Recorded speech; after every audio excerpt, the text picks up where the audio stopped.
Welcome back to Inside Politics. Our guest today is Linda Peek Schacht from Lipscomb University.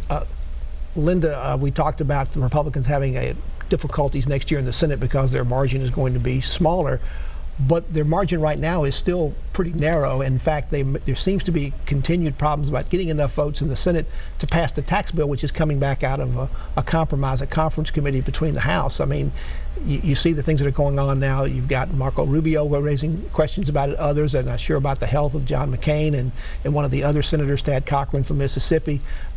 They may not be able to get this bill out and get it to the president by Christmas as he's asked for, and then next year would be a real up in the air situation.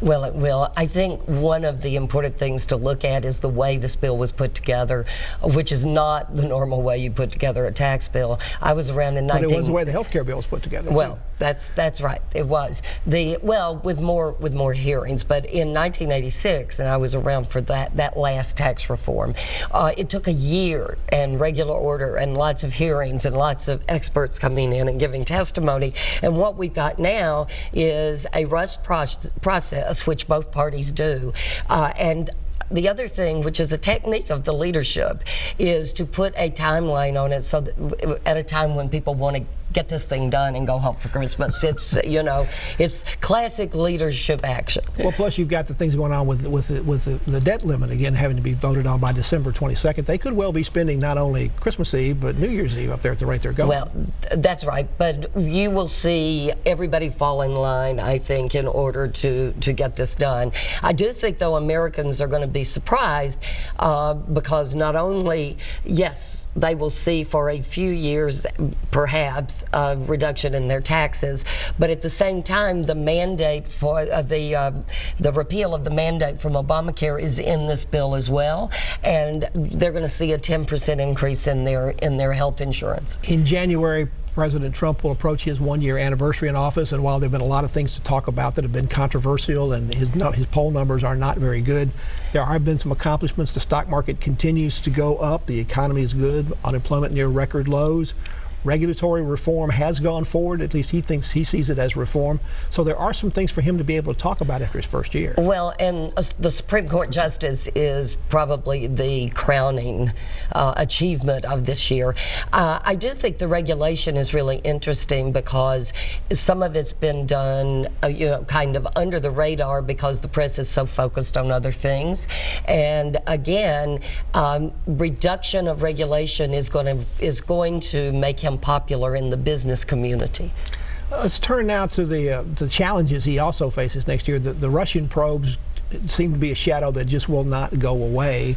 And then he's also having this major international problem that continues to sort of wax and wane about what to do with North Korea, particularly at a time when his leadership in the State Department seems to be at best uncertain because nobody knows whether Tillerson is going to stay or whether the president wants him to stay.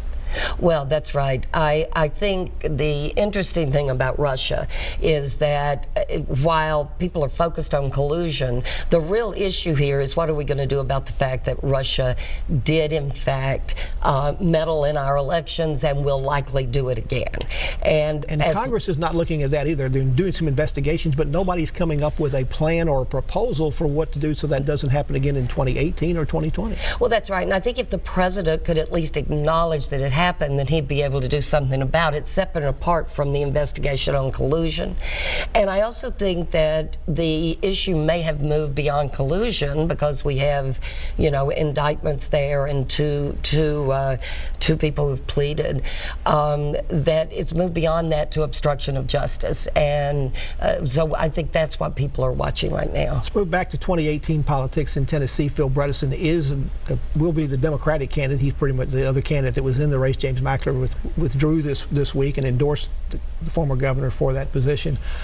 But even though things look positive after what's been going on nationally for Phil Bredesen, he will probably enter the fall campaign still as an underdog in all likelihood. Tennessee is still a very red state, yes, much like Alabama, and it wouldn't be likely that he'd be looking at being on top going into the fall. Well, and I think he has to look to how Democrats have won this year in deep red states. And also, I think there's some really interesting data that Lisa Quigley and Bonnie Dow had in the Tennessean this weekend about the importance of women. Women have been, both black and white, have been very important in these coalitions that Democrats have put together. But I also think he has put together coalitions like this in the past, but he hasn't run against a candidate who has been able to bridge both the establishment and Trump part of the party. So far, Mr. Bredesen has indicated he will not make his race as an anti-Trump race. He's not going to focus on what's wrong with the president and why we need to change that. He's going to focus, I think he says, more on how they need to fix things in Washington that will help people in Tennessee. Is that a wise strategy, not to turn this into a referendum on the president? Yes, because even though we look at the Alabama race as a referendum on Roy Moore and whether or not President Trump could help him get elected, in fact, what Virginia shows and Alabama shows is that those candidates also had positive messages geared to the issues of the state.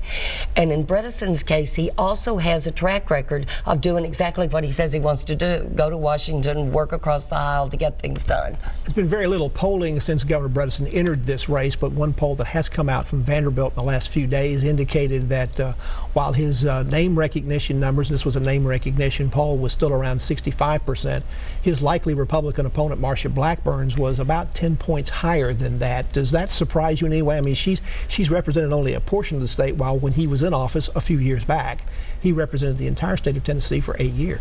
No, it doesn't surprise me. I mean, we need to remember that she, for instance, was the senior congresswoman from the Republican side who was flanked by all the other congresswomen in praising President Trump and introducing him to that coalition and to a group of women. I also think that the Republicans have been very smart in having her out as one of their national spokespeople really over the last 6 years. And so it doesn't surprise me that she has a higher name recognition. Linda Peek Schacht, our guest from Lipscomb University. We're talking politics. When we come back, we'll be talking about the Me Too movement, what has made Time Magazine's Person of the Year. Back with that conversation after this break.